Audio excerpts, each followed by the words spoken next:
All right, guys. So let's look at kind of like a failed head and arm choke where our partner starts to turn, but we can hit this head and arm from mounted position, kind of side on. All right. And this is something that I've been playing with a lot lately.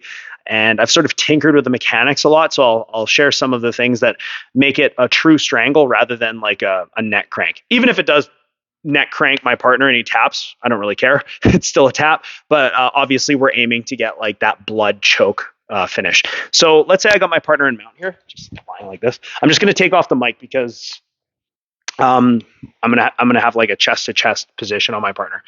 Okay, so from here I'm looking to hit. We'll do it on this side.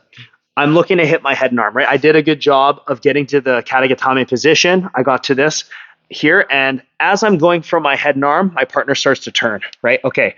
So as my partner's turning here, it can be difficult to finish the head and arm. Right. I'm trying to flatten him out, and I can't really easily do it. So as Sook turns to the side, I'm trying to flatten him out. I can't do it. It's not a big deal. I just go in, I lock the figure four, and I put my other hand on his head.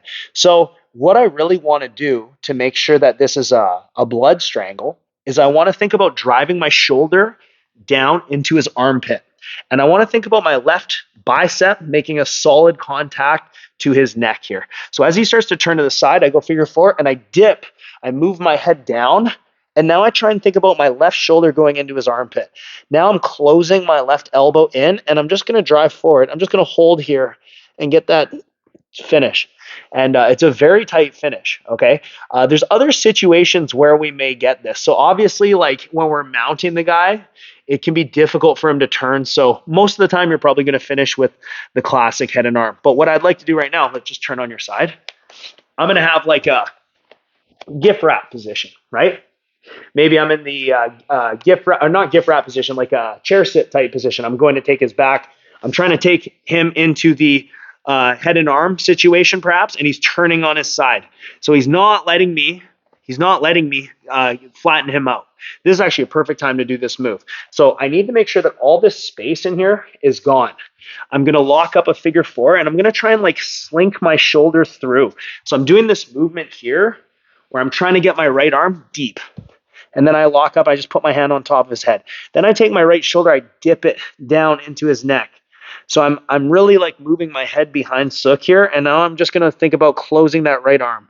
Obviously, I can go to mount from here. I think I would want to go to mount because I get that extra control.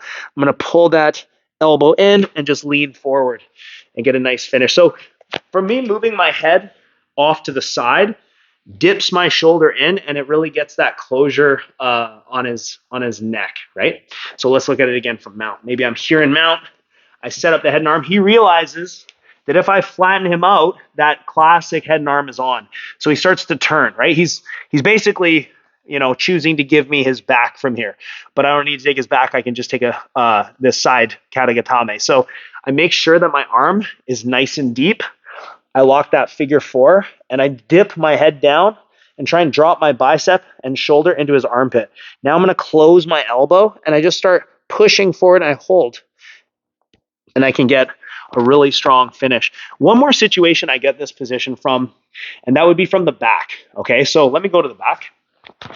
Okay, so I'm on my partner's back and I'm just going to put the mic down here. And now from this position, Sook starts to bail off to the side. So you can see he's bailing off to the side here. He's just turn your hips up slightly to the ceiling. Yeah, so I'm losing the back here. And now I'm looking to transition to a head and arm. So usually what I'll do is I'll lock my hands, pull my elbow up, and I come up. So obviously he doesn't want to get put into the classic head and arm, so he stays on his side. This is a perfect time to do this move, right? So I'm here, I fire my arm deep, I make a figure four, I put my hand on top of his head, I dip my head down. I've got a really nice, strong control here. And that's probably where I hit this move the most, which is from the back when my partner escapes the rear mount and gives up mount with the head and arm. So give that a try.